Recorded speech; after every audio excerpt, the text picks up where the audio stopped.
Nandu's world నందన గారు, ఆమె భర్త మధుకర్ గారు స్కామ్స్ అంటూ సోషల్ మీడియాలో పెద్ద రచ్చ జరుగుతోంది. ఇంతమంది బయటికొచ్చి ఇన్ని రోజులవుతున్నా వాళ్ళు మాత్రం ఎలాంటి క్లారిటీ ఇవ్వకుండా సైలెంట్ గా ఉండడంతో రకరకాల అపోహలు, స్కామ్ నిజంగానే జరిగినట్లు చర్చలు కూడా మొదలయ్యాయి. అయితే ఈ రోజు నందూస్ వరల్డ్ ఛానల్లో హైకోర్టు అడ్వకేట్ అనురాధ గారితో లీగల్ గా వీడియోని రిలీజ్ చేయడం కూడా అందరికీ సర్ప్రైజ్ ఇచ్చింది. ఆ వీడియోలో అనురాధ గారు ఏం చెప్పారనేది చూసేద్దాం. యూకేలో ఉన్న వాళ్ళ లీగల్ అడ్వైజర్ తో మాట్లాడి డాక్యుమెంట్స్ అన్ని వెరిఫై చేశాక నేను మాట్లాడుతున్నానని అడ్వకేట్ అనురాధ గారు చెప్పారు. ఇప్పుడు వస్తున్న recruit agency company only Madhukar గారిది మాత్రమే. నందు గారికి ఆ కంపెనీతో ఎలాంటి సంబంధం లేదు.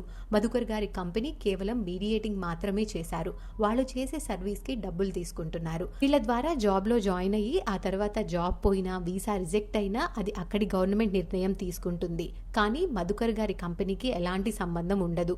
అమ్మాయిలతో మిస్బిహేవ్ చేసి జాబ్ పోగొట్టుకున్న వాళ్ళు, స్పాన్సర్షిప్ పోగొట్టుకున్న వాళ్ళు ఇప్పుడు మధుకర్ ఏజెన్సీని టార్గెట్ చేసి నష్టపరిహారం అడుగుతున్నారు. జాబ్ ఇచ్చేటప్పుడు చేసిన అగ్రిమెంట్ లో జాబ్ పోతే రీపేమెంట్ చేస్తామని ఎక్కడా లేదు. ఫేక్ వీసా ఇస్తున్నారనే ఆరోపణలు చేస్తున్నారు. వీసా గురించి అక్కడి గవర్నమెంట్ మాత్రమే సంబంధం ఉంటుంది.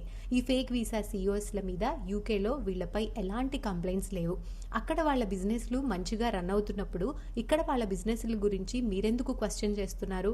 వాళ్ళు సోషల్ మీడియాలో ఎందుకు ఆన్సర్ చేయాలి?